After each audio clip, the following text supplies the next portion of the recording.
Woman was crying when I kicked in the door. Not the kind of crying you hear in a melodrama. Not the shaky whimper of someone who knows help is coming. It was raw, unfiltered. The sound that comes from the back of the throat when someone knows they're cornered, alone, and that no one will believe them unless something drastic happens. That scream cut through my earpiece even before I stepped into the house. And it's the kind of thing that sticks with you longer than you'd like to admit. I work for the FBI, and I have seen more than enough pain in this world, but nothing prepares you for the kind of violence that hides behind a polished badge and a well-ironed uniform. My name is Raymond Beck, and I have worked with the Bureau for the past 12 years.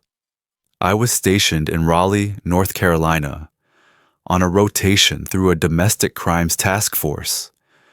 We get the calls no one wants to handle, the ones that show up with no cameras, no headlines, just another screaming voice on the other end of a dispatcher's headset. That morning, I was in the middle of compiling case notes from a weapons trafficking op we ran the night before. Most of my team was still at the field site, doing cleanup and interviews. I was the only one at the station with jurisdiction in the area when the call came through. A neighbor had dialed 911, said she heard yelling, something smashing against a wall, and then a woman screaming. Dispatch flagged it as high risk, but with no available uniform nearby and no active police units close enough, they bumped it to us. I took it without thinking twice, grabbed my badge, threw on my jacket, and gunned my Bureau-issued Explorer through the South Raleigh streets like I was chasing a ghost. The house was 2 stories, colonial style, tucked behind a strip of oak trees with a driveway that looked far too clean for the mess happening inside. When I pulled up, I heard nothing at first, just the wind rattling the branches and the creak of a shutter. But as I moved up the porch, I heard it, glass shattering, then a thud, and then that same scream I will never forget. I drew my weapon, identified myself, and kicked the door in without hesitation. What I saw in that living room shook me. A tall man, mid-50s, red in the face, dressed in a white undershirt and black tactical pants, stood with his hand raised high over a woman crouched beside a tipped-over coffee table. Her lip was bleeding. Her dress was torn at the shoulder. Her hand was up in a weak attempt to shield herself. He turned to me in disbelief, mouth half open, frozen mid-movement. He did not have time to finish the turn. I crossed the room, threw him against the floor, handcuffed him, and read him his rights before his adrenaline even had time to catch up. Emily was shaking. She kept whispering that no one would believe her, that he had always said he could get away with anything, that no cop would ever touch him. I sat her down, called in backup, and stayed between them until a field unit arrived 15 minutes later. When the officers pulled up, they recognized me, nodded, and began the paperwork. I gave a brief report, not thinking much of it beyond the standard rush of doing something that actually saved someone. But then one of the officers stepped forward. His face changed when he saw the man in cuffs. He looked at me, then back at the suspect, and his voice faltered. He asked if I knew who this was. I said no. He stared at me like I had just broken into the Pentagon. That man, the one I had tackled to the ground and shoved into the back of a cruiser, was Paul Hendricks, the Director-Chief of the East Raleigh Police Precinct, the highest-ranking officer in the district. We all froze. The mood shifted instantly. Every officer stiffened. Phones started buzzing. The field commander whispered something into his radio and took a step back, like the entire air around us had changed. Suddenly, this was no longer just a domestic violence call. It was a career-ending chess match. Hendricks was well-connected, respected, and feared by many. His word carried weight in the courtroom and in the city council halls. And now, he was sitting in a squad car, zip-tied by someone wearing an FBI windbreaker who had no idea who he had just arrested. When we reached the station, there was a tangible unease. The front desk sergeant did not even make eye contact. No one wanted to touch the paperwork. They called their captain, who called the duty supervisor, who finally ordered that Hendricks be placed in temporary solitary until internal affairs figured out how to handle it. I personally oversaw the intake. I logged every item, documented every bruise I saw on Emily, and recorded the entire statement on 2 separate recorders. But the moment the cell door closed, the real trouble began. I was called into meetings, quiet ones, no minutes, no recordings. I was asked to explain why I acted alone, why I did not wait for backup, why I escalated the situation. I was told it was reckless, that I had jeopardized an internal balance.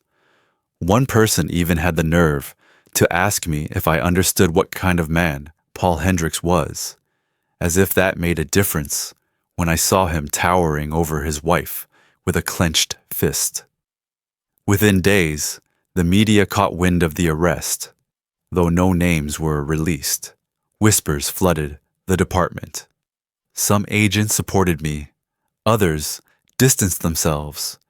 The local precinct issued a joint statement of ongoing investigation, while quietly initiating an internal review. Hendricks' lawyers filed complaints, hinted at wrongful detention, and started pushing back hard. But I had followed protocol. I had saved a woman from what could have easily turned fatal, and I would do it again. Still, I will never forget the look on his face the moment I clicked the cuffs around his wrists. Not the rage, not the panic. It was the shock, the disbelief. Like a man who thought he was untouchable, suddenly realizing that power means nothing when you are caught by someone who refuses to look the other way. And that expression, that look of pure, stunned betrayal from a man who thought the badge gave him immunity, was worth every second of what came after. Update 1. When Paul Hendricks walked out of that holding cell 3 days later, wearing the same pressed slacks and an arrogant smirk, like nothing had ever happened, I felt something inside me rupture. The word released did not do justice to what had happened behind closed doors. It was not the court that let him go. It was the phone calls, the favors, the backroom conversations, with names too high above my rank to question. The official explanation was flimsy, insufficient evidence, procedural ambiguity, lack of immediate threat. But everyone at the precinct knew exactly what it was. It was power shielding itself.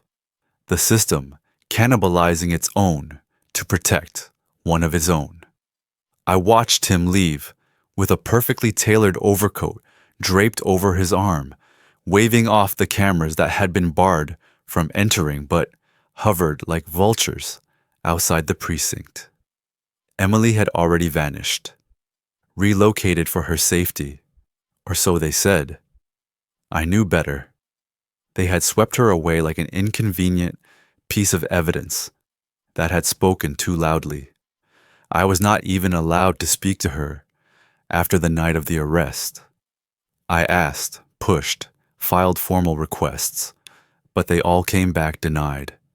My supervisors started avoiding me in the hallway. Casual conversations dried up. I was a walking threat to their hierarchy. And now, I had a target on my back, and Hendricks knew it. I saw it in his eyes. He was not satisfied with just walking free. He wanted a statement. He wanted to prove that no one, not even a federal agent, could touch him and walk away unscathed. I started noticing things, subtle at first. A background check I had never authorized, showing up on my bureau profile. A flagged anomaly in my security clearance renewal. A former informant of mine suddenly arrested and naming me in false reports. Internal Affairs called me in for a quiet inquiry about my judgment during solo calls. And then came the accusation that I had used excessive force, that I had fabricated a threat to justify the arrest, that I had violated protocol to harass a law enforcement officer. They said these things with calm faces, behind glass desks, with paperwork already prepared as if the outcome had been decided long before I was ever called in. They tried to dress it up as routine procedure. But I had seen how the Bureau moves when it wants someone gone. And it was moving. At night, I could not sleep. I started thinking about Emily, about what might have happened if I had hesitated, if I had waited for backup, if I had stood on that porch and questioned the validity of the screaming inside. I knew what I saw. I knew what that man was about to do. But in the eyes of those who clung to rank and politics, my instincts were a liability. I became obsessed. I pulled every thread I could find. I went through Hendricks' internal records, his disciplinary history, quietly requesting access to sealed documents through contacts who still trusted me. I spoke to officers who had rotated out of his department, and though most stayed quiet, some told me things I could not ignore. Unfiled reports, missing evidence logs, complaints from civilians that vanished after being submitted. A quiet rotation of female staff in and out of his office every few months, none of whom remained on the force longer than a year. I compiled everything, built timelines, gathered witness accounts, filed supplemental reports that no one wanted to read. My official caseload was shrinking. They were taking me off active duty, citing emotional distress as their cover. It was insulting. They wanted me silenced, cornered into desk work, labeled as unstable so anything I said could be dismissed. But I refused to stop. I documented everything, backed it up in encrypted drives, and began reaching out to journalists under burner aliases. I had nothing left to lose. Then one morning, I found a subpoena taped to the windshield of my car. I was being accused of falsifying documents related to the Hendricks arrest. They were turning my own reports against me. His lawyers had found a judge willing to open an inquiry. The goal was clear: discredit me entirely and open the door to potential charges. The phrase they used was obstruction of justice. I sat in my apartment that night with the lights off, staring at the wall, asking myself how we got here. How did a man beating his wife become a federal agent's career on the line? How did the badge become armor for abusers rather than a shield for the innocent? The answer came back to me with brutal clarity. Because Paul Hendricks believed that raising a hand on his wife was not violence. He believed it was justice, his justice. And the moment I stopped him, I did not just interfere with a domestic dispute. I interfered with the natural order he had built around himself. An order where power meant impunity and consequences were reserved for those beneath him. But what shocked him the most was not the fact that I stopped him.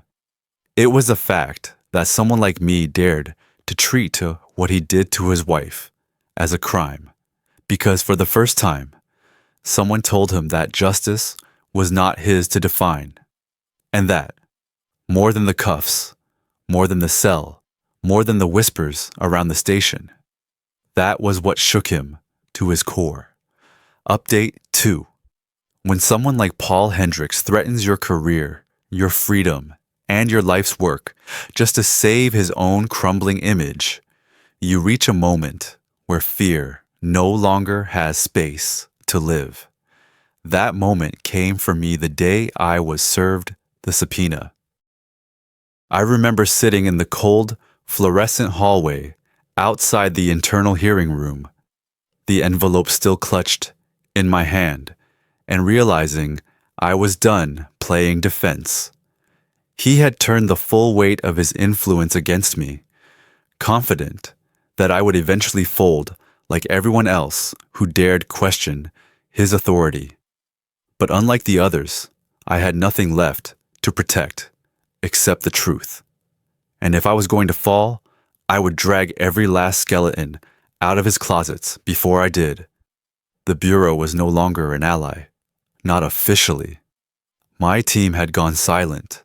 The few colleagues who still spoke to me did so behind locked doors, and I had been pulled from every live case.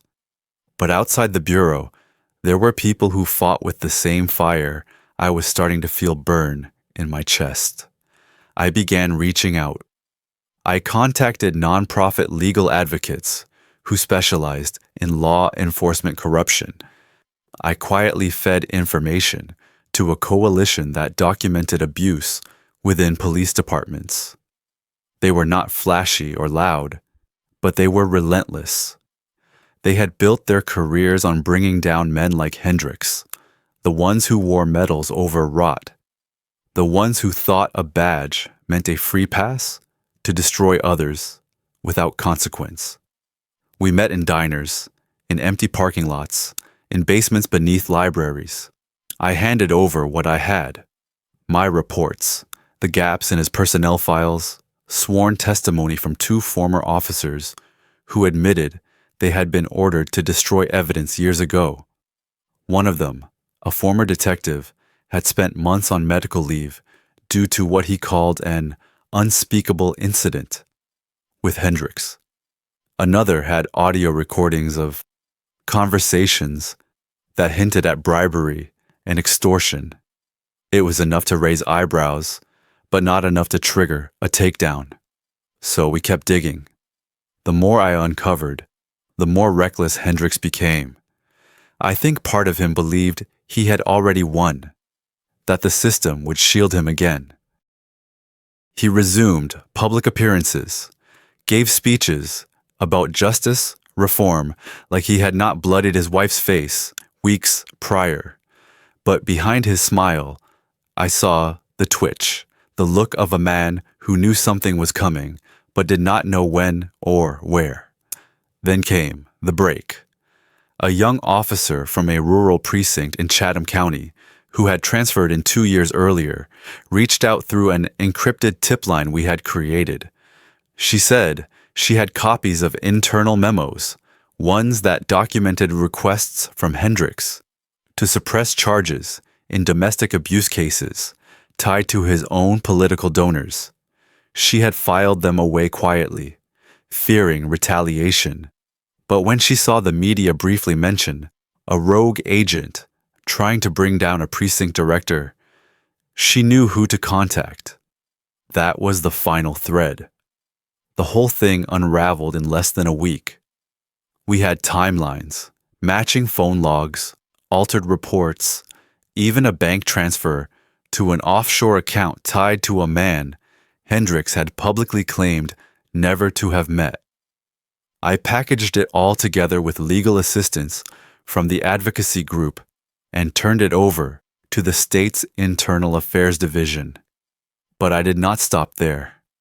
I was not going to watch someone else detain him from behind a desk. This time, I wanted him to feel the weight of justice in real time. The morning of the second arrest, I waited in the parking garage beneath the East Raleigh precinct.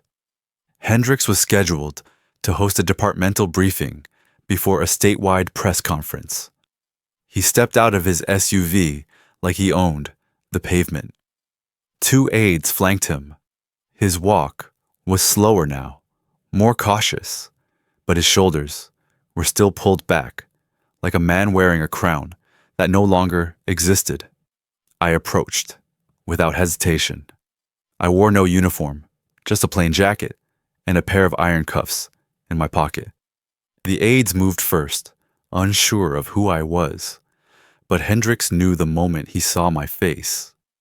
He stopped walking, his eyes narrowed, his jaw clenched. I identified myself formally. I stated the charges: obstruction of justice, evidence tampering, conspiracy to suppress witness testimony, and multiple counts of official misconduct. I gave him the courtesy of dignity. He gave me venom. As I pulled his wrists behind his back and secured the cuffs, he leaned in with a low voice and told me I was not a tenant anymore, that when he got out this time, I would never work again, that I had made the wrong enemy. His voice was hollow. He was trying to scare me with an old weapon, one that had already failed. But what Paul Hendricks did not yet realize was that his kingdom was already gone. His allies were deleting contacts. His lawyers were distancing themselves, and the badge he had worn like armor now hung as a weight around his neck. The people who once called him Sir were now lining up to testify. His throne was built on silence, but I had burned the silence to the ground. And this time, when the steel clicked around his wrists, I saw something new in his eyes. Not anger, not defiance, but confusion. He could not understand how I had done it again, how someone he had threatened, discredited, and tried to erase had dragged him back into the light.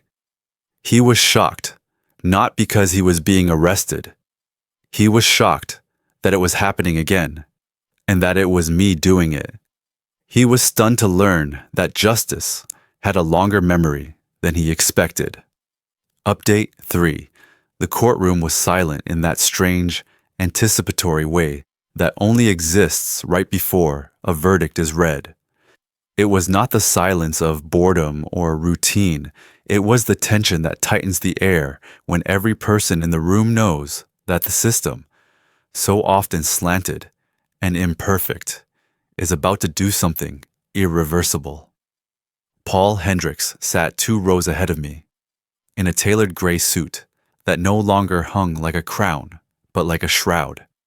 His eyes darted from one face to another, from the judge's bench to the jury box, as if somewhere in that sea of expressions he might find mercy. But there was none left. The jury foreperson stood, voice unwavering, and announced the verdict on each charge with the gravity of a slow-moving blade. Guilty, guilty, guilty. It was not just about Emily anymore, though her testimony had left a mark on every single juror. It was not just about the violence he inflicted behind closed doors.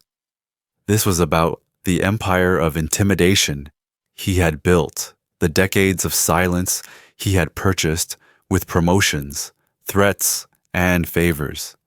They found him guilty of abusing his status, guilty of tampering with evidence, guilty of threatening victims into disappearing, and guilty of attempting to destroy the lives of those who tried to hold him accountable.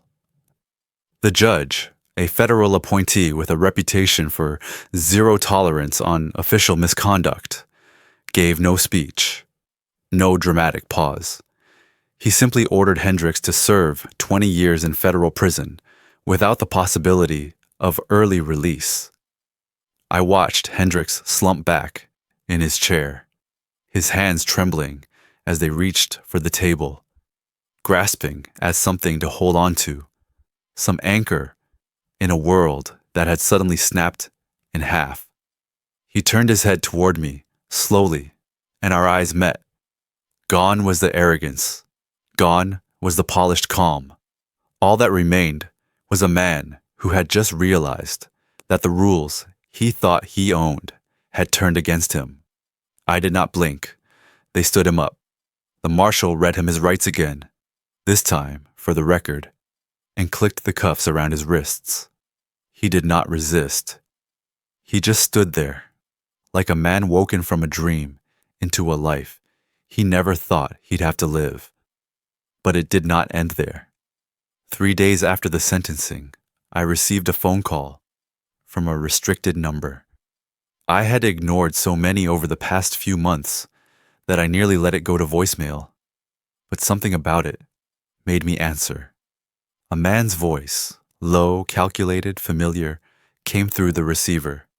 He identified himself as a legal representative from a private interest firm that had been retained by Hendricks.